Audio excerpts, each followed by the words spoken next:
MCR Pure Cotton Club, formals and casual shirts. பாரம்பரியமான சுவையான புது அறிமுகம் KTV True Value Bronadial. August 2 முதல் நலன் காக்கும் ஸ்டாலின், உங்கள் குடும்பத்தின் நலன் அரசின் பொறுப்பு. கன்னியாகுமரி பாராளுமன்ற உறுப்பினரான திரு விஜய் வசந்த் அவர்கள் தன்னோட தொகுதி மேம்பாட்டு நிதியில இருந்து தொகுதி மக்களுக்கு பல்வேறு திட்டங்களை செஞ்சுட்டு வராரு. இதன் ஒரு பகுதியாக தான் நாகர்கோவில் செட்டிக்குளம் அரசு தொடக்க பள்ளியில் அமைந்திருக்கக்கூடிய ஓயாசிஸ் மாற்றுத்திறனாளி மாணவர்களுக்கு 2 வகுப்பறைகள் கட்டுவதற்கு 54,40,000 ரூபாயை ஒதுக்கியிருக்காங்க. அதற்கான பூமி பூஜை விழா இன்னைக்கு நடந்திருக்குது. இதுல சிறப்பு விருந்தினரா குமரி பாராளுமன்ற உறுப்பினர் திரு விஜய் வசந்த் அவர்கள் கலந்து கொண்டு பூமி பூஜையை தொடங்கி வச்சிருக்காரு. இந்த ஃபீல்ட்ல காட்டிக்கணும்ன்ற ஒரு எண்ணம் இருந்துகிட்டே இருந்தது. அதுதான் தவிர நம்ம ஒரு பெரிய ஸ்டார்டம் இதை எதிர்பார்த்து பண்ணல. இப்போ இந்த இதுவே ரெக்கக்னைஸ் பண்ணியிருக்காங்கன்னா அது நேரில் பெரிய விஷயம் தான் சொல்லுவேன். இப்போ தந்தையோட மறைவுக்கு பிறகு அந்த டைம் பேசினாங்க. ஸோ அந்த குடும்பத்துக்கு தான் நாங்கள் சில விஷயங்கள் பண்ண வேண்டியது இருக்குங்கிற மாதிரி காங்கிரஸ் சில தலைவர்கள் பேசினாங்க. ஸோ எளிமையாக நடந்துருச்சு அவங்களுக்கு இந்த சீட் வந்தது இல்லை அப்படின்னு நம்ம சொல்ல முடியாது. ஏன்னா அதாவது அப்பாவோடைய தொண்டு காங்கிரஸ் கட்சிக்கு பார்த்தீங்கன்னா ஈடு கொடுக்க முடியாத ஒரு தொண்டு. கட்சிக்கு மட்டும் இல்லை, மக்களுக்கும் சரி, சமுதாயத்துக்கும் சரி, அதே மாதிரி வியாபாரிகளுக்கும் சரி. ஸோ அவங்களோட ஜேர்னி ஒரு பெரிய ஜேர்னி. அவங்களுடைய கனவு ஃபுல்ஃபில் ஆனது 2019 ஒரு எம்பி ஆகி அவங்களுடைய அந்த டேர்மை முடிக்க முடியாமல் அவங்க கொரோனாவால் பாதிக்கப்பட்டு இறந்துட்டாங்க. இதில் என்னென்னா அந்த டைமில் தான் எனக்கு அப்பாவோட கனவுகளை நிஜமாக்கணும். ஏன்னா அது வரைக்கும் இருக்கும்போது நம்ம ஒரு ஃப்ரண்ட் ரன்னராக இல்லவே இல்லை. நான் அரசியல்னாலும் அப்பா கூட நான் ஈடுபாட்டில் இருந்தேன். நான் ஃபஸ்ட்டு அப்பா மேயர் எலெக்ஷன்லேருந்து கேம்பெயின்ஸ் போயிருக்கேன். அப்போ காலேஜ் ஸ்டூடெண்ட் நான். ஸோ அந்த மாதிரி நம்ம பிஹைண்ட் இதில் அப்பா இப்படி பண்ணலாம்ப்பா அப்படி பண்ணலாம்ப்பான்னு கன்னியாகுமரி வரும்போது நாங்கள் ரொம்ப இன்வால்வாக இருந்தோம். ஃபார் எக்ஸாம்பிள் பார்த்தீங்கன்னா நோவல் டாட்டா அவர்களை பார்த்து டிசிஎஸை கொண்டு வரணும்னு கேட்டோம். அதே மாதிரி ஒரு ஜப்பான் நிறுவனத்தோட கடல் சீற்றத்தை எப்படி பண்ணலாம்னு பேசினோம். அப்பா முயற்சி எடுத்து ஏர்போர்ட்டே வர ஃபீஸிபிலிட்டி இல்லைன்னு சொல்லும்போது ஒரு எக்ஸ்பர்ட்ஸை கூட்டு அவங்கள டெல்லி கூட்டு போய் வாங்கி எஸ் இஸ் ஃபீஸிபிள்னு சொல்லி ஃபஸ்ட் ஃபேஸ் பண்ணி செகண்ட் ஃபேஸும் ஓகே. ஸோ இந்த மாதிரி ஒரு விஷனோட போயிட்டு இருக்கும்போது திடீர்னு மறைந்தவொடனே ஐயோ அது பண்ண வேண்டிய கடமை நம்மளுடைய கடமைன்னு நான் சொல்லுவேன். ஒரு தந்தையை விட்டு போன பணிகளை மகனாக செய்ய வேண்டியது. அது குடும்ப ரீதியாகவும் சரி, வசந்தன் கோவாக இருந்தாலும் சரி, சமூக பணியாக இருந்தாலும் சரி இது எனக்கு செய்ய வேண்டிய கடமைன்றது எடுத்து உங்களுக்கு அந்த கடமையை அதை நம்ம பண்ணணுங்கிற ஒரு ஆசையும் கடமையும் இருக்குது. பட் கட்சிக்குள்ளே அதை முழுமையாக ஒத்துக்கிட்டாங்களா? கட்சிக்குள்ளே முழுமையாக ஒத்துக்கிட்டாங்கன்னா நான் மறைந்த பின்பு நான் உள்ளே வரல. அதுக்கு முன்னாடி பார்த்து ஏஐசிசி மெம்பராக இருந்திருக்கேன், ஆர்ப்பாட்டங்களில் கலந்துருக்கிறேன், நிகழ்ச்சிகளில் கலந்துருக்கேன். ஏன்னா அப்பா ஃப்ரண்ட் ஹேண்ட் இருந்தாலும் நம்ம தெரியல. நிறைய பேர் கேட்டால் நீங்கள் கட்சியில் என்ன இருந்தீங்க சார், நான் இதில் இருந்தேன் பாருங்க அப்படின்னு ரெஃபரன்ஸ். ஓகே நீ இருந்திருக்கீங்களான்னு ஒரு இது அப்பா மறைவு பின்பு நம்ம தெரிஞ்ச உடனே ஒரு லைம் லைட்டில் வந்த மாதிரி. நடுவில் கார்த்தி சிதம்பரம் அவர்கள் கன்னியாகுமரி தொகுதிக்கு பிரியங்கா காந்திக்கு விருப்ப மனு கொடுத்தாரு இல்லையா? அப்ப எப்படி இருந்துச்சு அது? அப்ப எனக்கு என்ன தோணுச்சுன்னா, ஓகே கட்சிக்குள்ள அதுக்கு முன்னாடியே பேசிட்டு இருந்தாங்க விஜய் வசந்துக்கு தான் தொகுதி கொடுக்க போறாங்க அப்படின்னு பேசிட்டு இருக்கும்போது இந்த ஒரு நிகழ்வு நடந்தது. கட்சிக்குள்ள அப்போ ஒரு சப்போர்ட் இல்லாம இருக்கும் அப்படி இல்லை. அதாவது அதுக்கு தான் பேர் விருப்ப மனுன்னே வச்சிருக்காங்க. அவங்க விருப்பப்படுறவங்கள இது பண்றதுதான் விருப்ப மனு வச்சிருக்காங்க. ஏன்னா அப்பா போட்டியிடும் போது ராகுல் காந்தி அங்கே போட்டியிடும் சொல்லி விருப்ப மனு கொடுத்தவங்களும் இருக்காங்க. ஸோ அதனால அந்த விருப்பத்தை ஒரு அகில இந்திய தலைவர் நம்ம தொகுதியில கன்னியாகுமரி காங்கிரஸோட கோட்டையாக இருந்த ஒரு காமராஜர், குமரியநந்தன் இவங்கெல்லாம் வெற்றி பெற்ற ஒரு டென்னிஸ் எல்லாருமே வெற்றி பெற்ற ஒரு காங்கிரஸோட இதாக இருந்தனால அந்த ஒரு பலம் இருக்கிறதுனால பண்ணா நல்லா இருக்கும்ன்ற ஒரு இது. இப்போ சீட் கொடுத்தாச்சு, எந்த அளவுக்கு நம்பிக்கையா இருக்கீங்க? ரொம்ப நம்பிக்கையா இருக்கு. மக்கள் என்ன ரெஸ்பான்ஸ் சொல்றாங்க? மக்கள் ரெஸ்பான்ஸ் ரொம்ப நல்லா இருக்கு, ரொம்ப நல்லா இருக்கு. அதே மாதிரி என்னன்னா ஆதரவும், அதாவது முதற்கண் கட்சியோடைய ஸ்ட்ரென்த்தும் எங்களுடைய கூட்டணியோடைய பலமும், அதுபோல் அப்பா விட்டு சென்ற பணிகளும், அதுபோல் ராகுல் காந்தி அவர்களுடைய வருகை அது அந்த கரெக்டாக அந்த மார்ச் 1 வந்தது ஒரு பெரிய எழுச்சியை கொடுத்தது.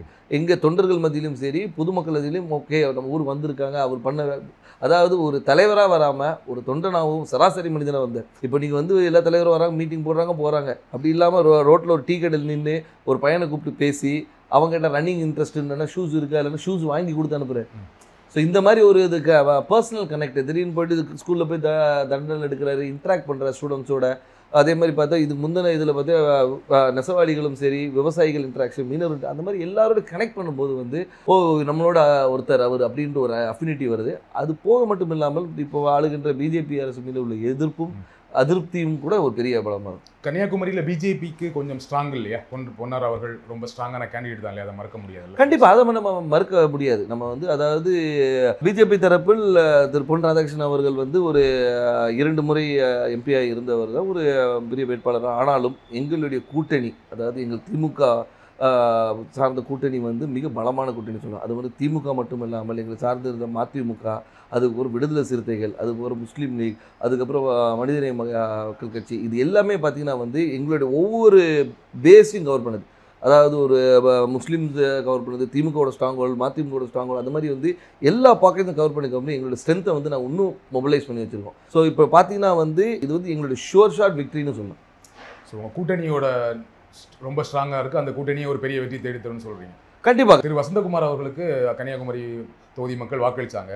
ஏன் விஜய் வசந்த் அவர்களுக்கு வாக்களிக்கணும்? ஏன் உங்களுக்கு வாக்களிக்கணும்?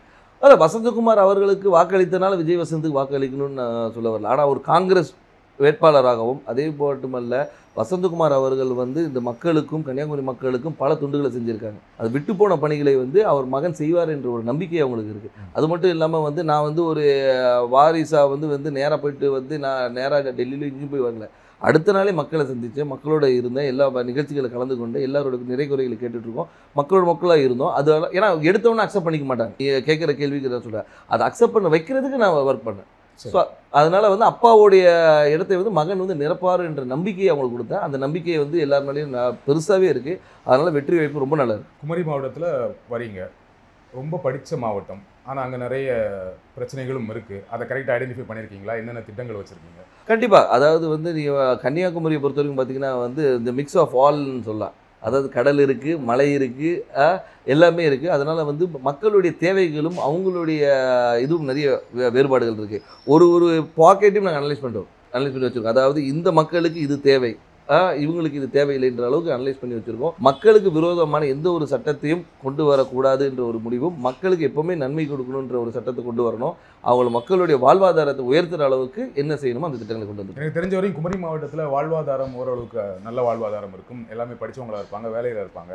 ஆனால் என்னென்னா அங்கே என்ன வேலை கிடைக்குன்னா, ஒன்று படித்து முடித்தா டீச்சர், பெண்களாக இருந்தால் நர்ஸு, அப்படி இல்லைன்னா இப்போ ஒரு சமீப 10 வருடங்களாக சாஃப்ட்வேர் இன்ஜினியர் நிறைய பேர் வந்து சென்னையில் வேலை பார்க்குறாங்க, ஃபாரின் போவாங்க, கப்பல் போவாங்க, இந்த மாதிரி வேலை செய்வாங்களே தவிர மாவட்டத்துக்குள்ள வேற என்ன வேலை வாய்ப்புனா எதுவுமே பெருசாக கிடையாது. ஃபேக்ட்ரிஸ் கிடையாது, சாஃப்ட்வேர் கம்பெனிஸ் கிடையாது. அப்போ அதற்கான திட்டங்கள் என்ன? அதற்கான திட்டங்கள் நிறைய கொண்டு வர திட்டங்கள் நிறைய இருக்குது. ஏன்னு சொல்லிங்கன்னா வந்து நீங்கள் சொல்கிற ரிக்குவயர்மெண்ட்ஸ் மட்டும் பார்த்தீங்கன்னா வக்கீல்களும் மாதிரி நிறைய இருக்குது, டாக்டர்ஸ் நிறைய இருக்கிறாங்க. நீங்கள் சொன்ன அது நர்ஸ் டாக்டர்ஸ். அது மட்டும் இல்லாமல் வந்து லிட்ரஸி ரேட் அதிகம் இருக்கிறதுனால வந்து இவங்க பல இடங்களில் ஸ்ப்ரெட் பண்ணியிருக்கிறாங்க. ஸோ அது மாதிரி தொழிற்சாலைகளை கொண்டு வரது வந்து ஒரு சில பாக்கெட்டில் கொண்டு வரலாம். நீங்கள் பார்த்தீங்கன்னா நீங்கள் தொழிற்சாலைகள் வந்து ஒரு இடத்துல கூட, அதே மாதிரி கடற்புற கதையை வந்து டெவலப் பண்ணுறது என்னென்ன கொண்டு வரணும். ஸோ தொழிற்சாலையை கொண்டு வரது. அதனால வந்து ஒவ்வொரு ஊர் இப்போ பார்த்தீங்கன்னா ரப்பர் ஃபேக்ட்ரி இருக்காங்க, ரப்பர் ஃபேக்ட்ரியை வந்து நம்ம டெவலப் பண்ணலாம்.